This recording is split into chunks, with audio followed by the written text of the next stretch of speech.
Inihandog ng Radyo Maria ang programang Buksan ang Biblia.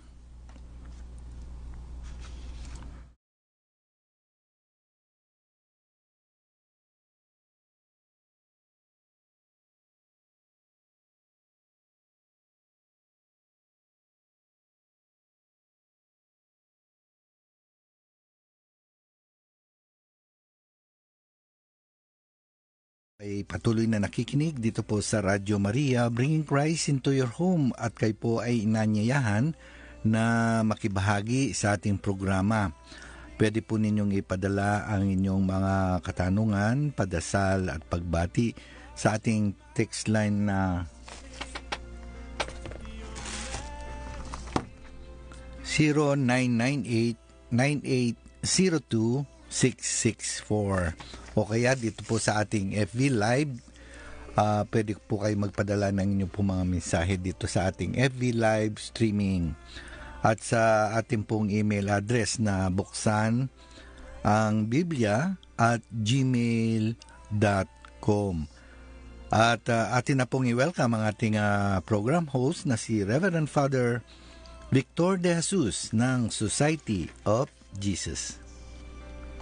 Thank you, Brother June. At magandang umaga, hapon o gabi, depende po kung nasaan kayo sa daigdig.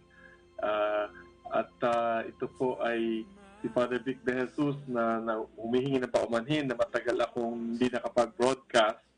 Pero ito, nandito na tayo.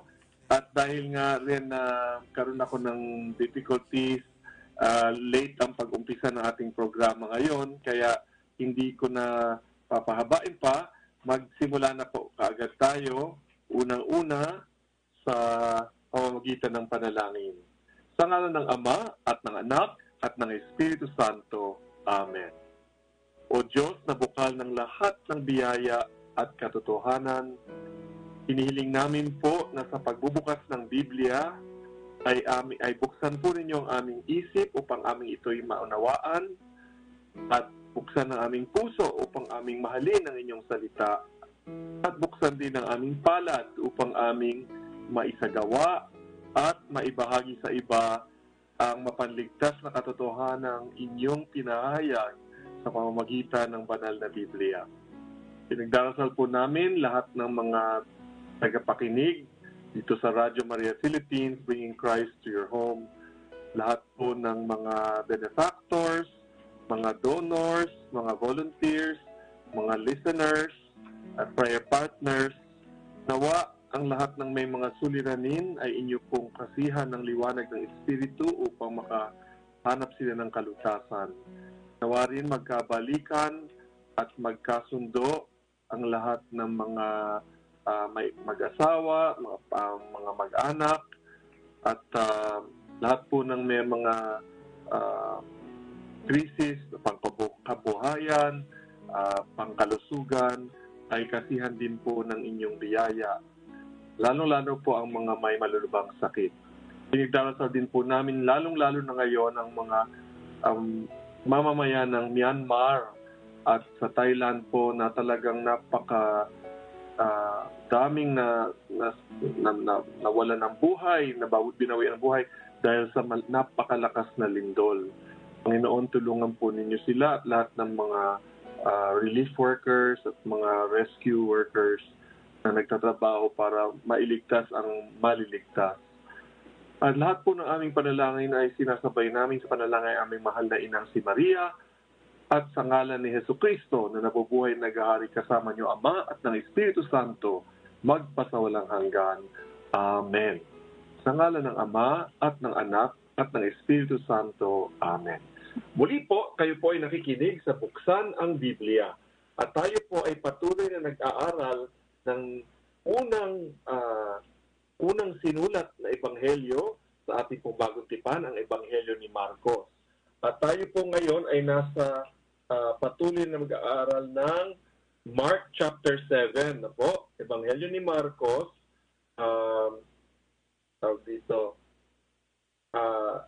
chapter 7, verses 31 to 37.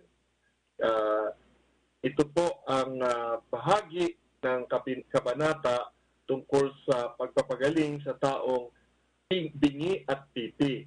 Alright? Or sa Ingles ay deaf-mute. D-E-A-F-M-U-T-E. Deaf-mute. Di po ba? Ngayon, ang tinatawag din natin sa kanila ay differently abled. Hindi naman sila disabled lang. Kasi marami pong mga bingi at pipi ay mas magaling, ay napakagaling pong gumawa ng mga artwork, no, na ako na nakakapagsalita at nakakarinig ay hindi ko mapapantayan, ano po. Pero totoo na meron silang disability, no, they are impaired in their hearing and in their speech, no? Okay. So, ang una natin gagawin po ay sana buksan, kung hindi kayo nagmamaneho ng sasakyan o hindi nagtatrabaho, ay pwede po sana buksan talaga ninyo inyong Biblia. Ano mang lengguwahe ito, no? Keso, Ibanag o Ilocano o Ilonggo. At babasahin ko naman sa ating pamansang wika. Galing po sa Magandang Balita, Biblia with Deuterocanon. So, pagbasa mula sa ika-7 kabanata ng Ebanghelyo ni Marcos, talata 31 hanggang 37 o versikulo 31 hanggang 37. Mark chapter 7 verses 31 to 37. Ang pamagat ay ang pagpapagaling sa taong bingi at pipi. Umalis si Jesus mula sa lupain ng Tiro, dumaan sa Sidon o Sidon at nagtuloy sa lawa ng Galilea. Hinahak niya ang lupain ng Decapolis. Dinala ng mga tao sa kanya isang lalaking bingi at may kapansanan sa pagsasalita. At nakiusap sila sa kanya na ipatong niya rito ang kanyang kamay. Inilayo muna ni Jesus sa karamihan ang lalaki at isinuot ang kanyang mga daliri sa mga tainga nito. Pagkatapos, dumura si Jesus at ipinahid ito sa dila ng pipi. Tumingala si Jesus sa langit, nagbuntong hininga at sinabi sa lalaki, Ephata, nang ibig sabihin, mabuksan.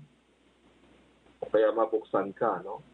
Noon din nakarinig ang lalaki at nakapagsalita na ng maayos.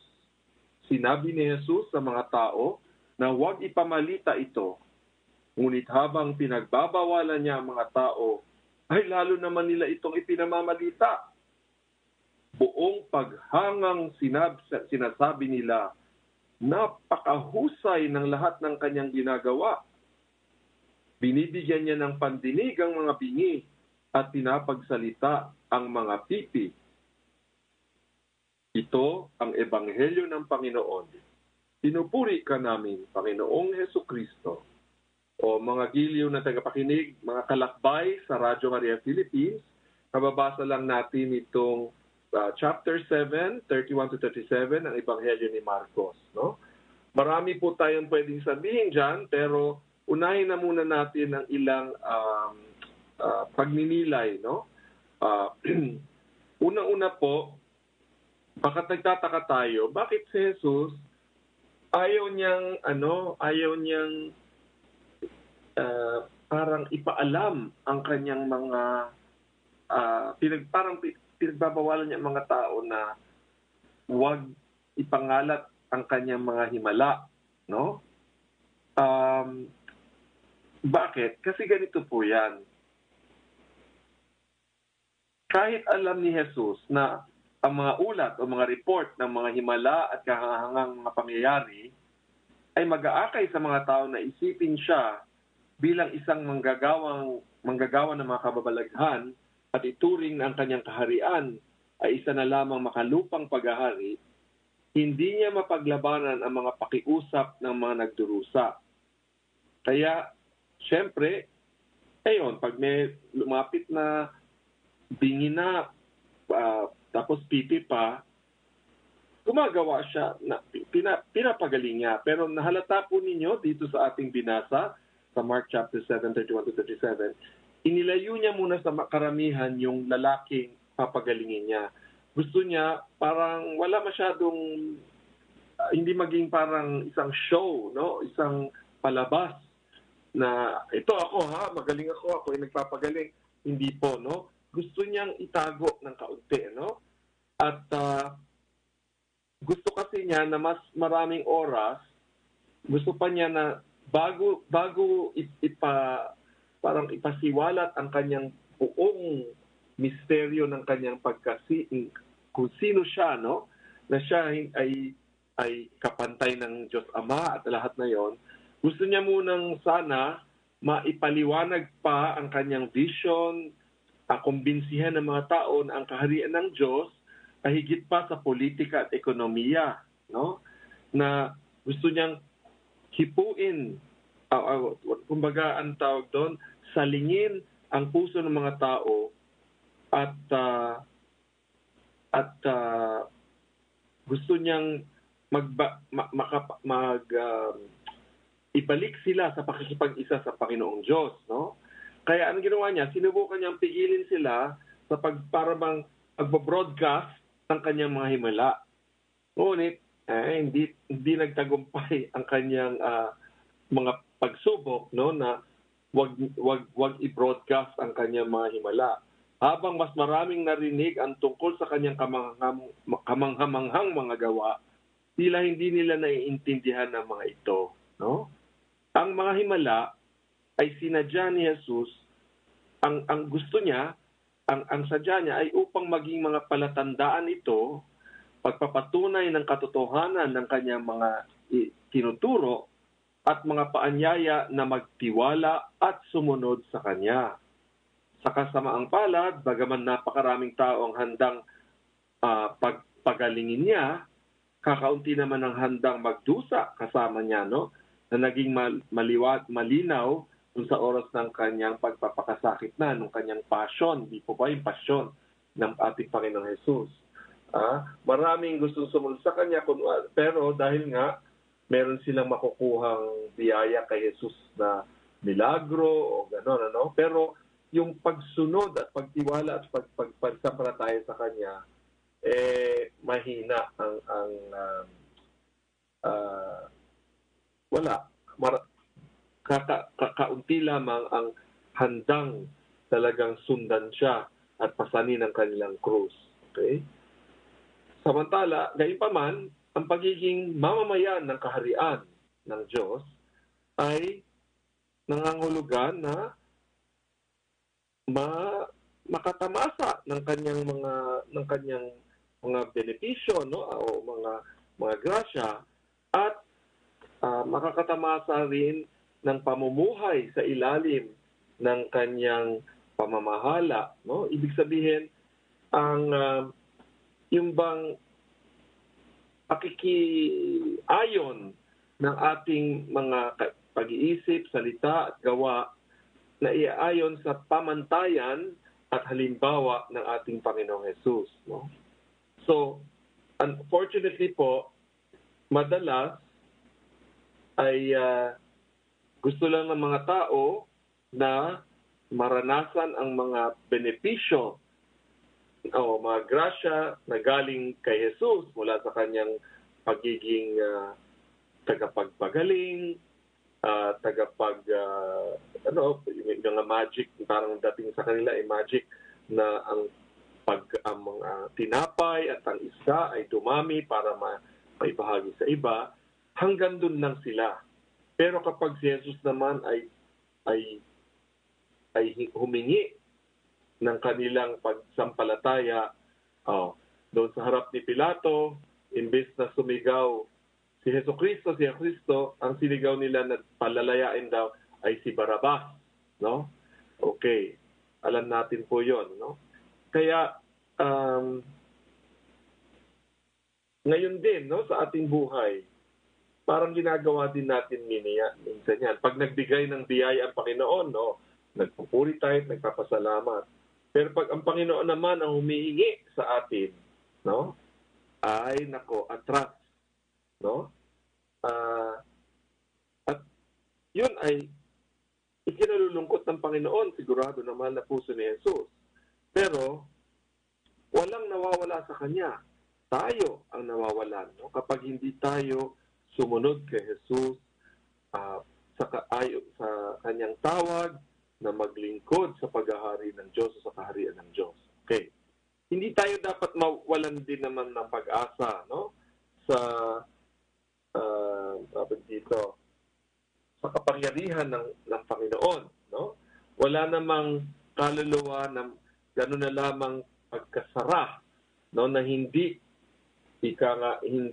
para bang mapapasukan ng grasya, ng pag-ibig at pagpapatawad ni Kristo. Okay? Ang pinakadakilang makasalanan ay kadalasang kapag nagbago, ay nagiging pinakadakilang mga santo. Ito ba?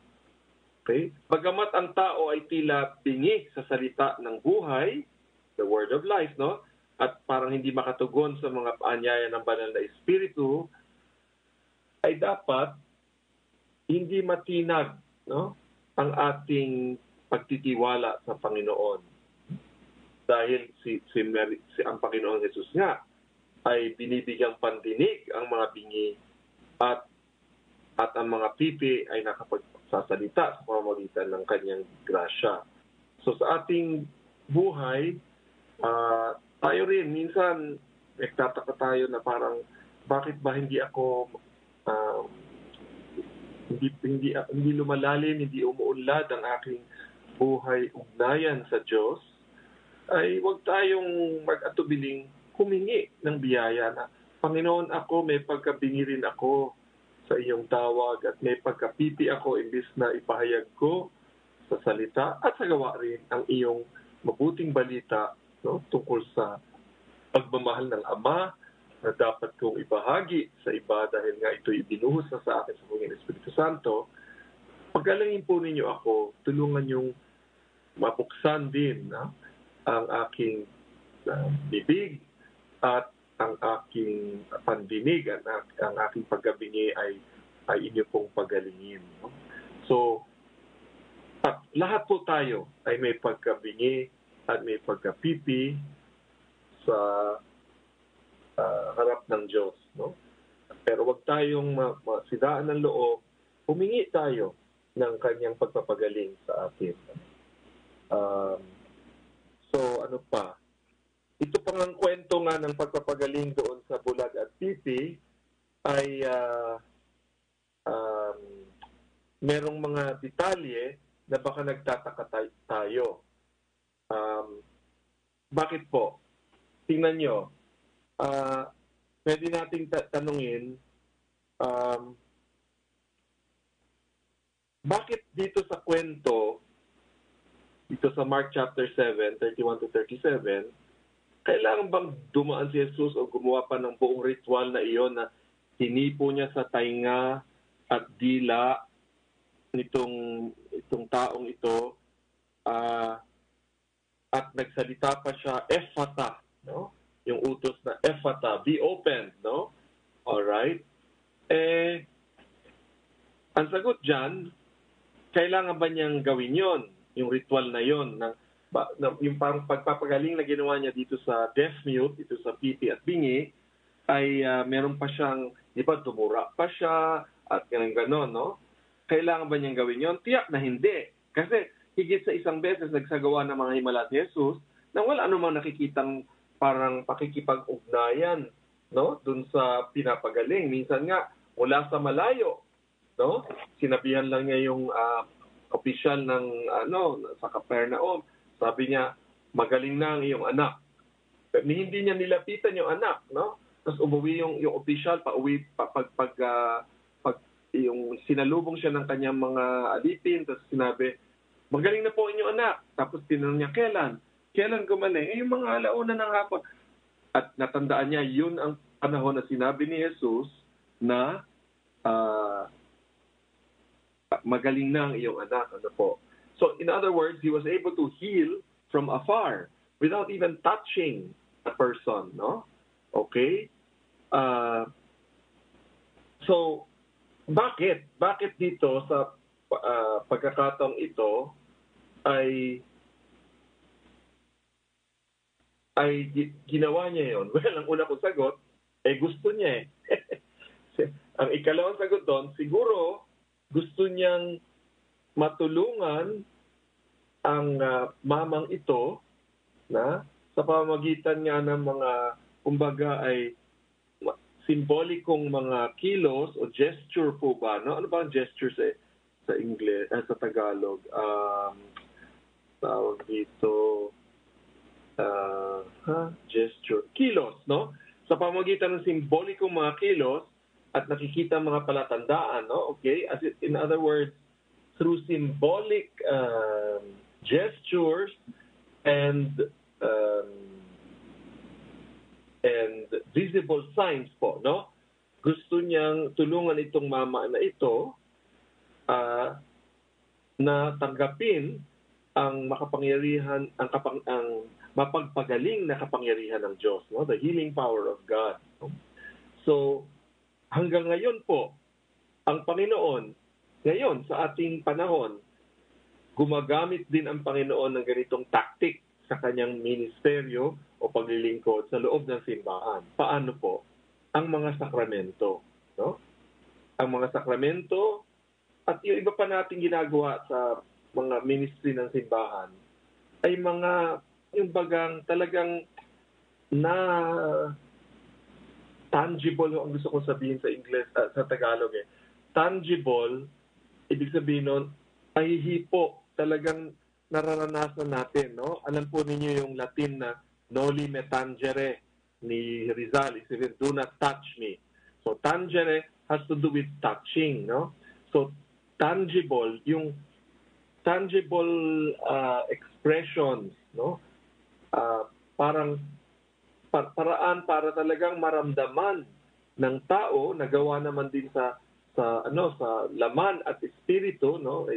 Flesh and spirit, at talagang maranasan nila sa isang matinding paraan ang pagdating ng grasya ng Diyos, no? So, ang Diyos ginawa tayo pong mga sumasakatawang espiritu.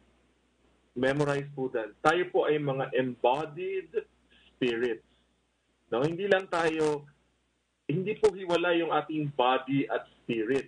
We are embodied spirits. We are spiritual beings united to a bodily form, which is a gift of God to us. No? Yung pagkakaisa ng ating katawan at kaluluwa na naranasan na ngayon ay parang seryoso niyang binibigyan pansin, no? Kasi for example, alam natin ang tubig ay buhay. Diba? Pag hindi tayo uminom ng ilang araw, mamamatay tayo. Pwede tayong hindi kumain ng matagal. Pero ilang araw lang pag hindi tayo nakainom, ay mamamatay tayo, no? So, sa binyag, ang Espiritu Santo ni Jesus, tinuruan ng simbahan na ipagpatuloy yung ginagawa noon din ng panahon ni San Juan Bautista, no? Na hindi naman Katoliko. Si Juan Bautista ay propeta ng hindi pa nabubuo ang simbahan noon. Si Juan Bautista, di ba, nagbibinyag siya sa tubig, no? Pero ito ngayon, hanggang ngayon, sa simbahan na tinatag ni Jesucristo, ay gumagamit tayo ng tubig na ibinubuhos bilang paalala na merong grasyang hindi natin nakikita at hindi natin nararamdaman. Pero sa totoo lang ay tunay na pumapasok sa ating kaluluwa dahil tayo po ay mga sumasakatawang kaluluwa, di po ba? Or sa ating po espiritu, our human soul, nananahan po ang espiritu ng anak ng Ama.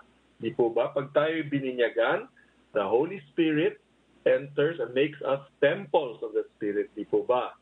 At kaya nga, itong kwento natin sa Mark chapter 7, verses 31 to 37, shows that up to now, Jesus, the risen Lord, the risen Jesus, wants His church to help people to really experience as embodied spirits, the coming of His grace, no?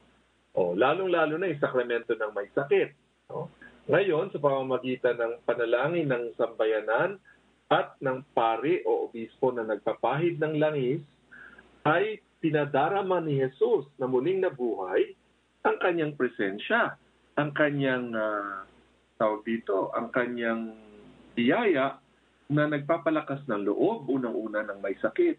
At kung ayon sa kanyang kalooban ay talagang lubusang gumaling, no?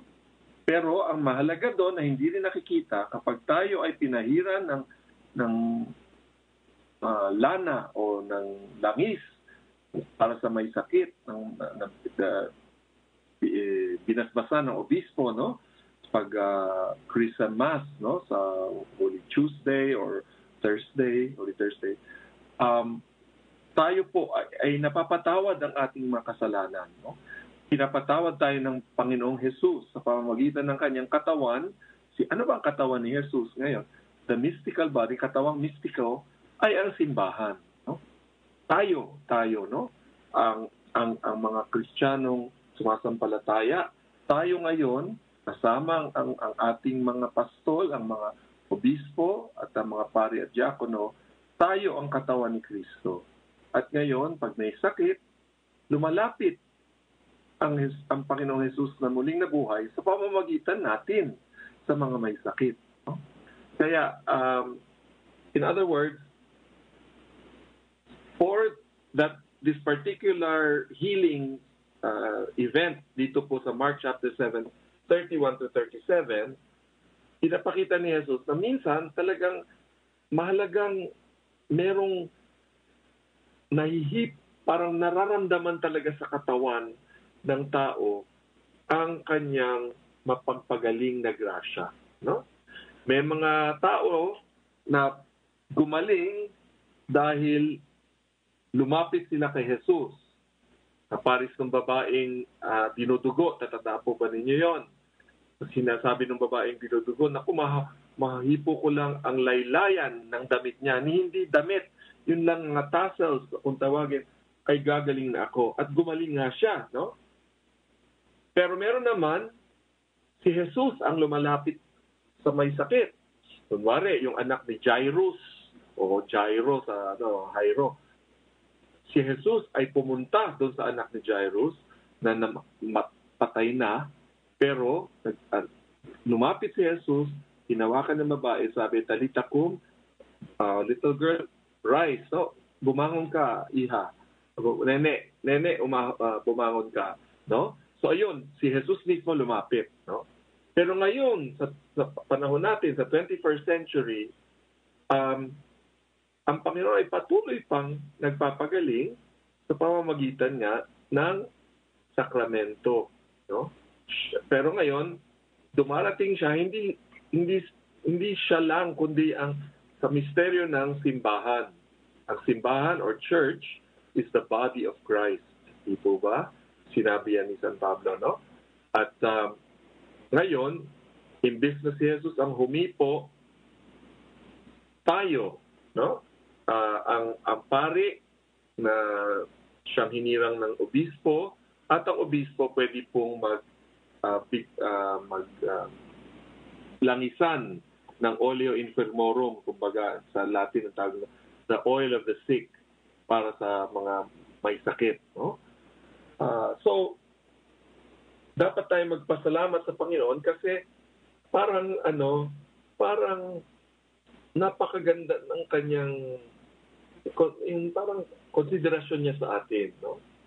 Na minsan talaga maganda na merong hahawak ng kamay natin, no? At lalagyan ng langis, no? Para talagang maramdaman natin na hindi tayo nag-iisa at hindi tayo nalalayo sa biyaya ng Diyos. Okay? So, ano pa ang pwede kong sabihin tungkol dito? Yung salita pong ephata ay Aramaic yata yun, no? At itong Ebanghelyo kasi ni Marcos ay para sa mga hindi Hudyo. Kaya tinranslate pa niya. Sabi niya, sinabi ni Jesus sa lalaki, ephata, na ang ibig sabihin ay mabuksan o kaya mabuksan ka. So be open. Kaya nga tinranslate niya kasi yung Ebanghelyong ito ay sinulat really para sa mga Gentile Christians, and probably for the early Christians in Rome, no? Okay, na talakay na natin noon yon. Sige po. So, natapos na natin finally ang chapter 7 ng Gospel of Mark. So, pwede natin, meron pa bang panahon? Let's go to Mark chapter 8. Simulan na natin. Pakibuksan po ninyo inyong Biblia sa 8 kabanata ng Ebanghelyo ayon kay Marcos, no? Okay, the Gospel of Mark. So ang unang-unang nangyari dito ay mahaba ito ng konti. 10 verses lang naman muna. Ang unang bahagi po na itong kabanata 8 ng Ebanghelyo ni Marcos ay tungkol po sa pagpapakain sa 4,000, no? Okay. Basahin ko lang madali, tapos tingnan natin, meron pa naman tayo a few minutes. Okay, pagbasa mula sa 8 kabanata ni Marcos. Ang pagpapakain sa 4,000. Ng mga araw na iyon, muling nagkatipon ang napakaraming tao. Wala nang makain ng mga ito, kaya tinawag ni Jesus ang kanyang mga alagad at sinabi sa kanila, "Naaawa ako sa mga taong ito sapagkat 3 araw na ngayong kasama ko sila at wala na silang makain. Kung pauuwiin ko sila ng gutom, mahihilo sila sa daan. Malayo pa naman ang pinanggalingan ng ilan sa kanila." Tanong ng mga alagad, ito po ay isang liblib na lugar. Saan po tayo kukuha ng pagkain para sa ganito karaming tao? "Ilan ang tinapay ninyo riyan?" tanong ni Jesus. "Ito po," sagot nila. Pinaupo ni Jesus sa lupa ang mga tao at kinuha ang 7 tinapay. Nagpasalamat siya sa Diyos. Hinati-hati ang mga tinapay at ibinigay sa mga alagad upang ipamahagi sa mga tao. At ganun nga ang ginawa ng mga alagad. Mayroon din silang ilang maliliit na isda. Muli siyang nagpasalamat sa Diyos at pagkatapos ay iniutos niyang ipamahagi din ang mga isda sa mga tao. Kumain ang lahat at nabusog. At nang tipunin nila ang lumabis, nakapuno pa sila ng 7 kaing. May 4,000 tao ang kumain. Matapos pauwiin ang mga tao, sumakay si Jesus sa bangka kasama ang kanyang mga alagad, at nagtungo sila sa lupain ng Dalmanuta. Ito ang Ebanghelyo ng Panginoon. Pinupuri ka namin, Panginoong Hesukristo. Ayan, mga kalakbay sa Radyo Maria Philippines, ang isa pang himala na ginawa ni Jesus, katatapos lang ng isang himala ng pagpapagaling, ngayon naman ay pagpapakain naman ng mga maraming tao at pinakita na naman niya ang kanyang kapangyarihan. Pero nakita po ninyo, narinig po ba ninyo yung mga salita na lagi nating naririnig sa misa? Ano po? Sabi dito, no? Sa verse 6. Please, buksan po ninyo inyong Biblia kung hindi kayo nagmamaneho, o buksan po ninyo sa Mark chapter 8 verse 6. Pero doon po sa second part ng verse 6. Nagpasalamat siya sa Diyos, hinati-hati ang mga tinapay at ibinigay sa mga alagad upang inumaga. Di po ba sa misa, sinasabi din ng pari sa Eucharistic prayer, no? He took bread, gave thanks, broke the bread, and gave it to his disciples, no? At tuwing nagsisimba tayo, ay dapat maalala rin natin ang mga himala ni Jesus ng pagpapakain. Diba? Meron yung nagpakain siya ng 5,000, ito naman ng 4,000. Okay? At pinapakita na tayo rin, no? Milyon-milyon po tayong mga Katoliko, pinapakain ni Kristo araw-araw sa lahat ng mga simbahan, no? At tayo nagkakaisa, no? Kaya ang tawag natin doon ay komunyon, no? Anyway, nakita ko wala na po masyadong oras dahil may next program na po tayo. Ang gagawin ko po ngayon ay babatiin ang mga nagparamdam sa ating Facebook page. Okay. Ano ba ang pwede kong basahin dito? Tingnan ko nga. Patiin ko lang sina...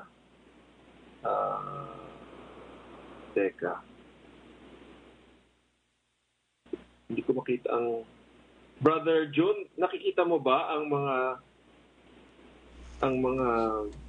nag-comment? Si Bong, no? Bong Ducot, hello. At tapos si Mary Grace de la Cruz Murillo, hello. Sino pa ito? Anyway, salamat po sa inyong pakikinig at pagtangkilik. So, ito na, kailangan na yata ako magpaalam dahil mag-aalas 9 na, no po. So, hanggang dito na lang po muna tayo. Pero teka, gusto kong batiin yung 6. Hindi lumalabas ang pangalan. Sandali ha. Kasi hindi lumalabas ang pangalan. Noon napapalabas ko eh. Brother June? Opo. Nababasa mo ba yung mga pangalan? Yung po nag-send may ng... 6 eh. Yung nag-send po ng love na heart, sina Cathy Ordonio, Hazel Angela, Mark Anthony Tejoros Enoy, Mariel Nazareno, Conchita Guzman, De La Cruz, Murillo, Mary Grace, Bong Ducot, at saka po yung nag-like sina Johnski, Paul Ryan Barrera, Chofong Be, RV Murillo Soriano. Yan po. At si Bong Ducot po nagpadala ng 100 stars po. Ayan, talagang thank you very much, Father Bong, and God bless your family in the United States. At so, lahat po ng binanggit ay amin pong binabati at yung dalasal po namin ng lahat ng inyong panalangin ay sabayan ng panalangin nating mahal na ina at kayo rin ay patuloy na umunlad sa inyong pakikitungo sa mahal na puso ni Jesus at kalinis-nisang puso ni Maria. Sige po, mga kapatid, ito ang mga kalakbay sa Radyo Maria Philippines. Kaisa po ng ating Brother June Cochon sa ating studios sa Tarlac. Ito po si Father Vic de Jesus, kasalukuyan po may misyon dito sa Apostolado ng Panalangin dito po sa Cabanatuan Diocese. Kung meron taga-Cabanatuan na listener, pwede kayo pumunta sa cathedral, sa bagong cathedral ng Cabanatuan, sa St. Nicholas of Tolentino, doon po sa may Lakewood area ng city of Cabanatuan. 8 to 4 po, meron po kaming formation. Pwede naman din kayo kahit hindi kayo member ng Apostolado ng Panalangin, kung gusto nyo makinig, bakit hindi, no? Okay. So ito po si Father Vic de Jesus, ng Kapisanan ni Jesus, ng Society of Jesus, and Brother June Cochon, pansamantala pong namamaalam at nananalangin na lagi kayong tangkilikin ng ating mahal na inang si Maria at pagpalain ang makapangyarihang Diyos, Ama, Anak, at Espiritu Santo. Amen. Hanggang po sa susunod, buksan ang Biblia.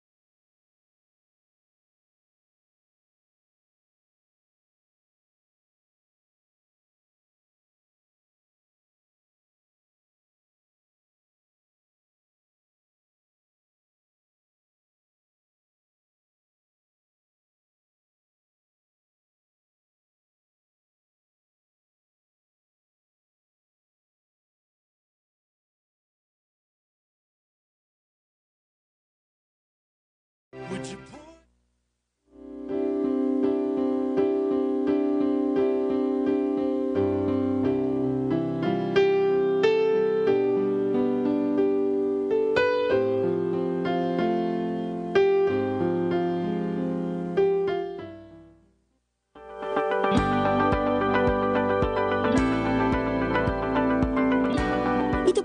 inyong himpilang Radio Maria, bringing Christ into your home.